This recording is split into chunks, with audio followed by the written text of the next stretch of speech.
সবাই বাংলাদেশি। এর আগে তত্ত্বাবধায়ক সরকারের প্রধান উপদেষ্টা বলে গেছেন আমরা সবাই বাংলাদেশি। আমরাও বিশ্বাস করতে চেয়েছিলাম আমরা সবাই বাংলাদেশি। তার আগেও যত সরকার এসেছে তারা সবাই বলছে আমরা এই দেশের নাগরিক, আমাদের সমান অধিকার। কিন্তু আসলে কি আমাদের সমান অধিকার আছে কি না? আমরা দেখলাম পলাশবাড়িতে একটা মন্দির তৈরি হচ্ছে, আমার জমিতে আমার টাকায় মন্দির আমি বানাবো, এটা কি আপনার বাপের কাছে পারমিশন নেওয়া লাগবে নাকি? আমার টাকায় আমার মন্দির কিভাবে বানাবো, কত মিনিট চলে বানাবো, আমার টাকায় পকেটে যত টাকা আছে তত বড় বানাবো। আমি একটা কথা বলতে চাই, এই সকল সমস্যার জ্বর হচ্ছে দেবত্তর সম্পত্তির আইন, তার বাস্তবায়ন হয় না এখনো। আমরা জানি বাংলাদেশের এখনো বেশিরভাগ শিক্ষা প্রতিষ্ঠান হিন্দুদের জমির উপর দাঁড়াইছে, তার কোনো স্বীকৃতি নেই। জগন্নাথের জমি হিন্দুর দেয়া।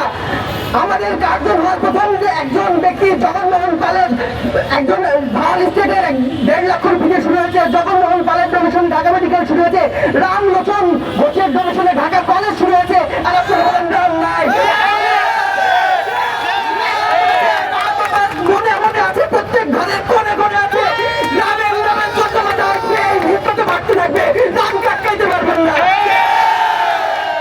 বাংলাদেশে মাতৃপূজা বেশি হয়, আমরা মা কালী মা দুর্গার পূজাটা একটু বেশি করি, কিন্তু কিন্তু আমরা মা কালী মা দুর্গার পূজাটা একটু বেশি করি বাঙালি মাতৃভক্ত। তার মানে এই না যে আমরা রামের পূজা করি না।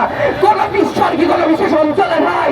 রাম যদি উত্তর ভারতের হয় তাহলে বাংলাদেশের প্রত্যেকটা ধর্ম কোন না কোন অঞ্চলের উৎপত্তি। আমি কি বলবো বাংলাদেশের ধর্ম না? আমাদের বুঝতে হবে ভগবান শ্রীরামচন্দ্রের মানব দেহের জন্ম হয়েছে এক জায়গায়, কিন্তু তার মানে এই না যে রামায়ণ না। এখনো গেলে প্রত্যেক ঘরে কিছু পান না পান, শ্রী গীতা মহাভারত আর রামায়ণ পাবেনই পাবেন। আপনার যে পট আছে দেখবেন ওখানে রামের একটা প্রতিমা বা পট ছবি রাখা আছে। এবং আমরা যে দুর্গা পূজা করি এটা বলা হয় ভগবান শ্রীরামচন্দ্র অকাল পূজা করেছেন। এর বাসন্তী পূজা কিন্তু পূজা করছেন।